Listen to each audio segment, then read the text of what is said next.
Hello everyone, आप सबका फिर एक बार स्वागत हमारे यूट्यूब चैनल एसएल हिल क्लासेस में। तो दोस्तों, आज हम पढ़ने वाले हैं कक्षा 10 की गणित का चैप्टर नंबर पहला, वास्तविक संख्याओं की प्रश्नावली 1.1। तो चलिए वीडियो शुरू करते हैं। तो दोस्तों, प्रश्नावली के पहले आइए थोड़ा हम एलसीएम और एचसीएफ के बारे में समझ लेते हैं। और हाँ दोस्तों, इसके पहले हम इंट्रोडक्शन वीडियो बना चुके हैं। अगर आपने वो वीडियो नहीं देखा है तो लिंक डिस्क्रिप्शन में मिल जाएगी, प्लीज जाके पहले वो वीडियो देख लें और फिर इसे समझते हैं। तो आइए अब बात करते हैं कि एलसीएम क्या होता है। तो संख्याओं में संबंध प्रत्येक अभाज्य गुणनखंड की सबसे बड़ी घात का गुणनफल। यानी क्या है कि संख्याओं में संबंध प्रत्येक अभाज्य गुणनखंड की सबसे बड़ी घात के गुणनफल को हम लोग क्या कहते हैं? एलसीएम यानी लासा कहते हैं दोस्तों। तो आइए अब समझते हैं एलसीएम। इसे एग्जाम्पल से समझते हैं तो ज्यादा समझ में आएगा। जैसे हमारे ये 6 है, तो 6 के हम क्या करेंगे? गुणनखंड कर लेंगे। तो 6 के गुणनखंड क्या होंगे? 2, ये 3 से, फिर 3 से। इसी तरीके हम 20 के कर लेते हैं। 20 की करेंगे तो 2 से कटेगा तो 10 आएगा, फिर 2 से कटेगा तो 5 आएगा, फिर 5 से। तो 6 के गुणनखंड क्या है? 2 इंटू 3, यानी इसे हम लिख सकते हैं 2 की घात 1 इंटू 3 की घात 1। और 20 के कितने हैं? 2 इंटू 2 इंटू 5, यानी लिख सकते इसे हम 2 की घात 2 इंटू 5 की घात 1। अब हमको निकालना है एलसीएम। तो एलसीएम क्या है? संख्याओं में संबंध प्रत्येक अभाज्य गुणनखंड की सबसे बड़ी घात। यानी जो ये गुणनखंड लिखे, जैसे इन दोनों में ये 2 मिल रहा है, तो दोनों में 2 मिल रहा है, तो सबसे बड़ी घात क्या है? 2 की पावर 2, तो 2 की पावर 2 हो गया। और जो ना मिले उनकी भी घात लिखनी। जैसे 3 नहीं मिला, 3 का केवल 1 ही है, तो इसको लिख लेंगे। जैसे 5 1 है, तो 5 1 लिख लेंगे। तो दोस्तों, जो 2 मिलेंगे, यहाँ पे हमने 2 लिए हैं, यहाँ पे आप 3 भी ले सकते हैं, ठीक है ना। अगर ये दोनों 2 मिल रहे हैं तो उनमें मिलेंगे और उनकी सबसे बड़ी घात लिखनी है, और जो ना मिले उनकी घात लिखनी है। अब इनको सॉल्व करेंगे तो 2 की पावर 4 का मतलब होता है, 2 की पावर 2 का मतलब होता है 4, और ये 3 और ये 5, 5 3 15, 15 चौको 60। ये हमारा क्या हो गया? आंसर।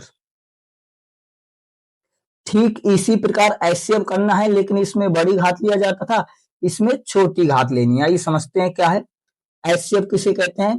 तो संख्याओं में प्रत्येक उभयनिष्ठ, उभयनिष्ठ का मतलब है जो सब में मिले। जैसे यहाँ पर हमने 6 और 20 लिया है, हम आगे और भी 1 नंबर ले सकते हैं, 2 नंबर, 4 नंबर, 10 नंबर, जितने भी लेना हो। तो ये समझते हैं संख्याओं में प्रत्येक उभयनिष्ठ अभाज्य गुणनखंड की सबसे छोटी घात का गुणनफल। इसे भी एग्जाम्पल समझते हैं। 6 के फैक्टर अभी ऊपर किए हैं, क्या निकल के आए हैं? 2 की पावर 1 और 3 की पावर 1। 20 के अभी ऊपर फैक्टर किए हैं, क्या निकल के आया है? 2 की पावर 2 इंटू 5 की पावर 1। तो अब एचसीएफ क्या होता है? तो इनमें जो उभयनिष्ठ है, उभयनिष्ठ की सबसे छोटी घात क्या लिखा है? उभयनिष्ठ क्या है? 2। 2 की सबसे छोटी घात क्या है? 2 की पावर 1। और जो इनको नहीं लिखना, जो उभयनिष्ठ हैं केवल उनको लिखना है, उनकी छोटी घात को। तो 2 की पावर 1, यानी आंसर हो गया हमारा 2।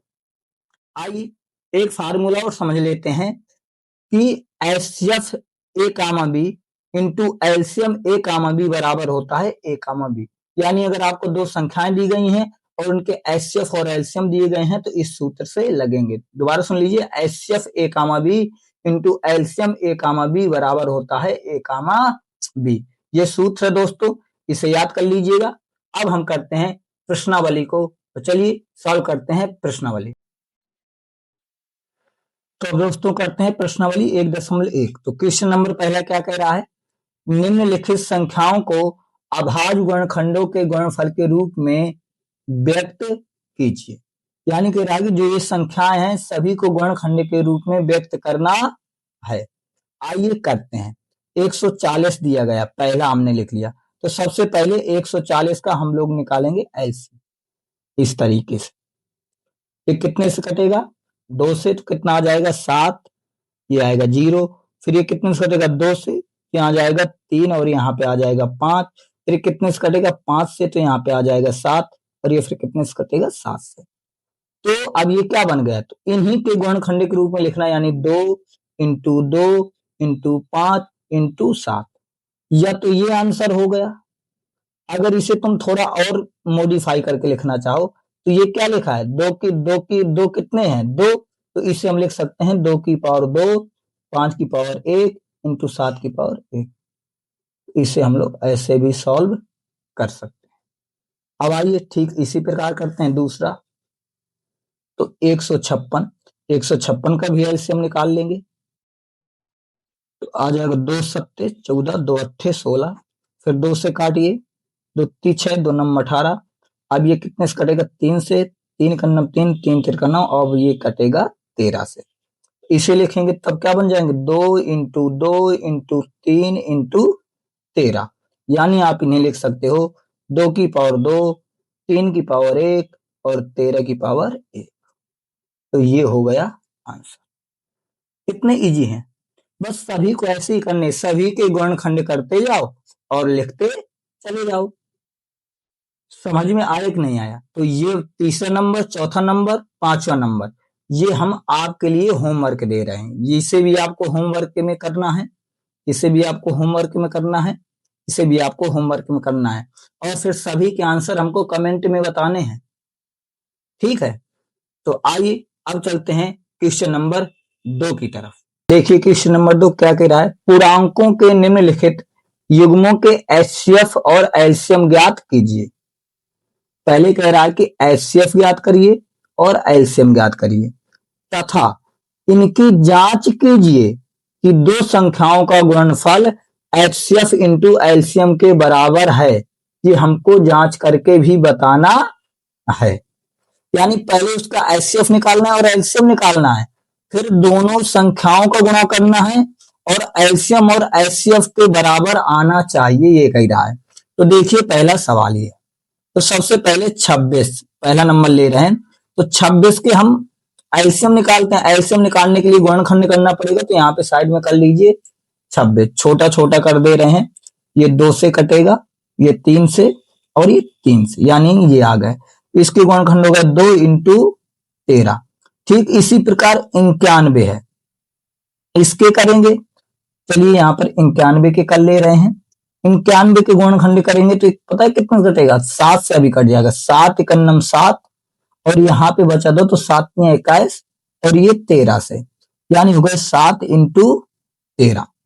तो अब क्या करना है, हमें 26 और 91 का पहले निकाल लो एचसीएफ। एचसीएफ अभी निकाल के बताया है, आगे क्या होता है कि उभयनिष्ठ जो है उनको लिख दो, तो केवल ये उभयनिष्ठ है, तो एचसीएफ हमारे क्या हो जाएगा 13। ठीक, जो उभयनिष्ठ हो उनको लिखा जाता है। अब हमको निकालना है एलसीएम। एलसीएम में क्या करना है कि जो उभयनिष्ठ हैं उनको लिखो और जो नहीं है उनको भी लिखो। तो अब यह क्या करेंगे, तो 7 दूना, या कह सकते हो 13 दूना 13 सत्ते 91, इनका गुणा करा लेंगे, कहने का मतलब है कि 13 सत्ते 91, और 91 में 2 का गुणा कराओगे तो आ जाएगा 182। तो एलसीएम कितना आ गया 182। क्लियर है। अब करते हैं दोनों की जांच।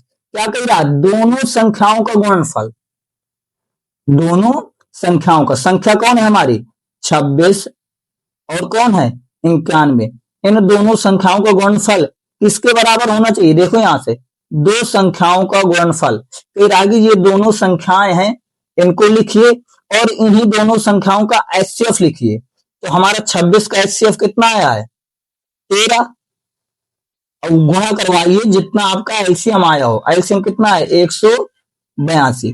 अब दोनों को गुणा करा लीजिए, तो देखो हम यहाँ पे साइड में कर दे रहे हैं आपको गुणा। तो 91 में 26 का गुणा कराएंगे तो 6 का नम 6 और 6 नाम 54, फिर 2 का कराएंगे 2 और 9 दूनी 18, 6 4 2 6 8 5 13, ये कितना आ गया 2366। अब इन दोनों का गुणा कराओ, ये भी इतना आना चाहिए। तो आइए करा लेते हैं 182 में 13 का, तो 13 दूना 26, हासिल लगाई 2, अब 13 का गुणा 8 बार पढ़ेंगे तो 13 5 65, 13 78, 13 7 91, 13 8 104, 104 में 2 को जोड़ोगे तो 106, यहां से लगी 10 और 13 10 23, कितना आ गया 2366। अगर ये दोनों बराबर आ गए तो ये हो गया सत्यता की जांच। कितना इजी था। यानी क्या करना दोबारा समझिए, पहले हमने एक किया है, दो आपके लिए छोड़ देंगे ताकि आपकी प्रैक्टिस हो जाए और फिर दोनों का कमेंट बॉक्स में आंसर बताना है। क्या कह रहा है कि 26 और 91, तो पहले हमने 26 लिया, 91 दोनों के गुणनखंड करा लिए, फिर एचसीएफ निकाला। एचसीएफ क्या होता है, दोनों जो उभयनिष्ठ हो उनको लिखा जाता है केवल, तो हमारे में 13 उभयनिष्ठ है यानी दोनों में मिले। एलसीएम क्या होता है, जो मिले उनको लिखो, जो ना मिले उनको लिखो, लिख दिए 182। फिर क्या कह रहा है कि दोनों संख्याओं का गुणनफल यानी दोनों का गुणा कराइए और फिर दोनों का जो एलसीएम निकल के आया है उनका भी गुणा कराइए, दोनों बराबर आने चाहिए। तो ये दोनों संख्याएं हैं और दोनों के एचसीएफ और एलसीएम है, दोनों क्या आ रहे हैं बराबर। तो ठीक इसी प्रकार आपको ये दूसरा नंबर प्रैक्टिस करनी है आपको और इस नंबर की भी आपको प्रैक्टिस करनी है। ये दोनों नंबर आपको प्रैक्टिस करने हैं और कमेंट बॉक्स में आपको आंसर बताना है। तो आइए अब चलते हैं सवाल नंबर 3 की तरफ। देखिए सवाल तीसरा क्या कह रहा है, अभाज्य गुणनखंड विधि द्वारा निम्नलिखित पूर्णांकों के एचसीएफ और एलसीएम ज्ञात करो। यानी आपको एलसीएम और एचसीएफ निकालना है, ये आपको सवाल दिए गए हैं। तो आइए पहला नंबर करते हैं। तो सबसे पहले 12, तो सबसे फिर लिख लेंगे 15 और फिर लिख लेंगे 21। सबसे पहला काम है सभी के गुणनखंड करना। तो चलिए 12 के गुणनखंड हमें तो डायरेक्ट भी लिख सकते थे, हम आपको समझाने के लिए इस तरीके से कर रहे हैं। तो ये कितने से कटेगा 2 से, ये कितने से कटेगा 3 से और ये 3 से। तो कितना आ गया 2 इंटू 2 इंटू 3, या इसे हम ऐसे भी लिख सकते हैं 2 की पावर 2 इंटू 3। अब 15 के कर लेते हैं ठीक इसी प्रकार। 15 किससे कटेगा 3 से और 5 से। कितना आ जाएगा 3 इंटू 5 यानी 3 की पावर 1 इंटू 5 की पावर 1। ठीक 21 को करते हैं। 21 कितने से कटेगा 3 से तो 7 आ जाएगा, फिर 7 से तो 1 आ जाएगा। ये क्या बन गया 3 इंटू 7 यानी 3 की पावर 1 इंटू 7 की पावर 1। चलिए अब हमको पहले क्या निकालना एचसीएफ। एचसीएफ क्या होता है, जो मिले उनकी सबसे छोटी घात। तो देखिए क्या मिल रहा है, जो तीनों में मिलना चाहिए, तीनों में 3 मिल रहा है। चलिए ठीक है, और 3 की सबसे छोटी घात क्या है 1, तो हमारा ये क्या हो गया आंसर, यानी आ गया हमारा आंसर 3। जो मिले तीनों में उनकी सबसे छोटी घात। अगर और अब हमको क्या निकालना है एलसीएम। एलसीएम क्या होता है, जो मिले उनकी सबसे बड़ी घात। तो इनमें सबसे बड़ी घात भी क्या है यही है, इसे लिख लेंगे। और जो ना मिले उनको भी लिखना है। तो 2 की पावर 2 नहीं मिल रहा उसको लिखो, 5 की पावर 1 नहीं मिल रहा उसको लिखो, 7 की पावर 1 नहीं मिल रहा उसको लिखो। तो 3 और इसका होता है 4 और 5 7। अब गुणा करा लेंगे तो कितना आ जाएगा, नचो को 36 और 5 7 35। अब 36 35 का करा लेंगे गुणा, तो कितना आ जाएगा 5 6 30, 5 3 15 3 18, 3 6 18, 3 3 का नाम 1 10, 0 8 8 16 यानी आ जाएगा 1260। ये हमारा है एलसीएम। आई होप आपको समझ में आया होगा। तो फिर इसमें हम केवल एक सवाल बताते हैं, फिर इसमें आपको दूसरा और तीसरा प्रैक्टिस करना है और आपको कमेंट बॉक्स में आंसर बताना है। तो आइए अब चलते हैं सवाल नंबर 4 की तरफ। तो देखिए सवाल चौथा क्या कह रहा है, एचसीएफ 306 और 657 बराबर 9 दिया गया है, यानी इन दोनों संख्याओं का एचसीएफ कितना है 9। तो एलसीएम ज्ञात कीजिए। तो दोस्तों एक हम सूत्र जानते हैं, हमने आपको बताया था, लिख देते हैं दोबारा। एलसीएम ए कामा बी इंटू एचसीएफ ए कामा बी बराबर होता है ए इंटू बी। अभी हमने वीडियो की शुरुआत में बताया था, इसी सूत्र से इसको लगाना है। तो लगा दीजिए। हमको एलसीएम निकालना है तो क्या आ जाएगा एलसीएम ए का मान कितना है 306, बी का मान कितना है 657। HCF कितना दिया गया है इन दोनों का, 9 दिया गया है, तो 9 लिख लेंगे। ए का मान कितना है, 306 है। बी का मान कितना है, 657 है। हमें एलसीएम निकालना है, तो 9 कहां चला जाएगा, नीचे चला जाएगा। एलसीएम 306 कामा 657 बराबर आ जाएगा 306 गुणे 657 बटा 9। अब 9 से क्या करते हैं, इसे काट देते हैं, ठीक है ना। तो काट देंगे तो 9 तिया 27, तो यहाँ पे कितना बचा 3, तो नचो को 36। अब 657 गुणे 34 का क्या करा लेंगे, गुणा। तो 657 में जब 34 का गुणा कराएंगे तो देखिए इधर 4 सत्ते 28, 2 4 5 20, 2 22, 2 6 चौक 24, 25 26 आ गया। 3 तिसत 21, 3 5 15, 16 17, 3 6 18 1 19, तो 8 3 7 6 13 9 10 11 1 12, यानी आ गया इसका आंसर 22 3 3 8। ये हो गया आंसर।